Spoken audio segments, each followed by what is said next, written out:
आज 8 मार्च 2026 है और आज देश में बड़ी बड़ी फैसले लिए जा सकते हैं। 8 मार्च यानी रविवार दिल्ली के रामलीला मैदान में पूरे देश भर के सवर्ण समाज के लोग एकजुट होने वाले हैं और केंद्र सरकार को बहुत बड़ा अल्टीमेटम देने वाले हैं। तो दूसरी तरफ पटना में निशांत कुमार जो नीतीश कुमार के पुत्र हैं, बिहार के मुख्यमंत्री नीतीश कुमार के वो पुत्र हैं और वह जदयू ज्वाइन करने वाले हैं। कहा यह जा रहा है कि वो एमएलसी बनेंगे अप्रैल में और डिप्टी सीएम का पद उन्हें मिल सकता है। ये तमाम सूत्रों के हवाले से खबर है जदयू से। मैं आरडी भारती और आप देख रहे हैं बिहारी सुल्तान। बहन मायावती जी की उत्तर प्रदेश की सत्ता में वापसी यानी बहुजन समाज पार्टी 2027 में भारी बहुमत से सत्ता में आ सकती है, इसके संकेत करीब करीब मिल चुके हैं।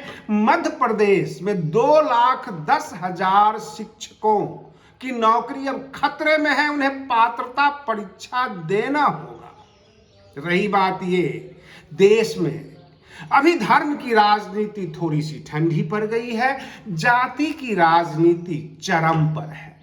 बहन मायावती जी सर्व समाज के किसी भी दुखती रग पर हाथ रख देती हैं, उनके कष्टों उनके अपमान के ऊपर भड़क जाती हैं। इसलिए इस बार 2027 में बहुजन समाज पार्टी को तो सर्व समाज का वोट मिलेगा ही मिलेगा, लेकिन जो उनका कोर वोट है एससी एसटी ओबीसी का, वो उनके पास है। इसलिए करीब करीब अंदाजा लगाया जा रहा है कि 2027 में उत्तर प्रदेश की सत्ता में बसपा की वापसी होगी। धर्म की राजनीति नहीं बल्कि जाति की राजनीति चरम पर है और भाजपा कांग्रेस के पिच पर खेलने के लिए आई और वहां फंस गई है। सवाल ये उठता है कि बिहार के जो अधिकारी गण हैं, जो कर्मचारी हैं राज्य सरकार के, वह सकते में है। अगर आप कोई सरकारी कर्मचारी से काम करवाने दफ्तरों के चक्कर काट रहे हैं तो अप्रैल तक यानी 10 अप्रैल एक समय सीमा है जब राज्यसभा का चुनाव होगा। नीतीश कुमार राज्यसभा जा रहे हैं जैसा कि ऐलान कर लिया गया है, लेकिन भाजपा अभी सत्ते में है। किसी प्रकार के मुख्यमंत्री का चुनाव अभी नहीं हुआ है कि कौन सा व्यक्ति बिहार का मुख्यमंत्री बनेगा। ऐसे न्यूज ये आ गई है कि बिहार में नए राज्यपाल बनने वाले हैं, जो लेफ्टिनेंट जनरल जो है पूर्व रिटायर्ड लेफ्टिनेंट जनरल आ रहे हैं बिहार में राज्यपाल के पद पर, और नंद किशोर यादव जो भाजपा के वरिष्ठ नेता थे उनको भी राज्यपाल बनाया जा रहा है। सवाल ये उठता है कि जब जब धर्म का ध्रुवीकरण होता है, धार्मिक ध्रुवीकरण जब चुनाव में होता है तो बहन मायावती जी शिकस्त खा जाती है, लेकिन जब जाति की राजनीति होती है तो उनके पास कोर वोटर होता ही है और किसी भी प्रकार का किसी भी जाति के खिलाफ अपमानजनक टिप्पणी होती है, किसी जाति को दबाया जाता है, चाहे वो जाति कोई भी हो, बहन मायावती जी उस पर जवाब भी देती हैं, सवाल भी करती हैं और इससे बसपा मजबूत होती है। सवाल ये उठता है कि अभी फिलहाल जो चुनाव हुआ पटना विश्वविद्यालय में और एबीवीपी चुनाव हार गया, इससे ये संकेत जाता है कि भाजपा का कोर वोटर जो सवर्ण समाज है वो भाजपा से दूर भाग गया है। अब जहां जहां आप देखेंगे कि सर्व समाज के लोग, सनातन के लोग भाजपा का विरोध करते नजर आते हैं, क्योंकि कल अभी मुक्तेश्वरानंद जो पूर्व शंकराचार्य, यानी शंकराचार्य तो है ही, उनको उत्तर प्रदेश की शासन ये कहती है शंकराचार्य नहीं है, इसलिए कई बार पूर्व शंकराचार्य भी कहा जाने लग गया है। तो अभी मुक्तेश्वरानंद जी ने एक ऐलान किया है कि जिंदा हिंदू लखनऊ चलो। आखिर कहानी क्या होगी? क्या योगी आदित्यनाथ जी के खिलाफ शंकराचार्य अभी मुक्तेश्वरानंद बिगुल फूंक चुके हैं? भाजपा बहुत सारे संगठन जो कि सर्व समाज का है उनके निशाने पर है।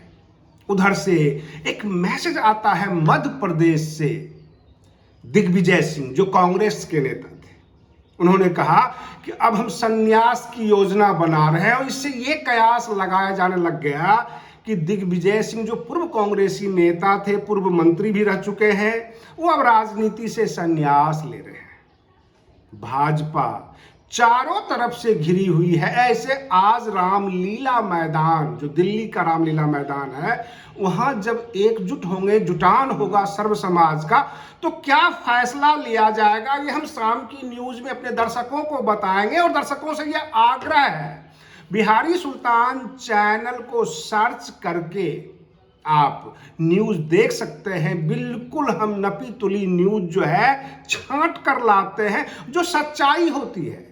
न्यूज वही जो सच हो, आधा सच झूठ से भी ज्यादा खतरनाक होता है। बिहार में जो स्थिति है कि नीतीश कुमार मुख्यमंत्री पद से इस्तीफा नहीं दिए हैं, नया मुख्यमंत्री घोषित नहीं हुआ है, घोषणा नहीं की गई है, और जितने भी अधिकारी पदाधिकारी गण हैं वो सब के सब हाथ पर हाथ रखकर बैठ गए हैं कि अगला फरमान क्या होगा।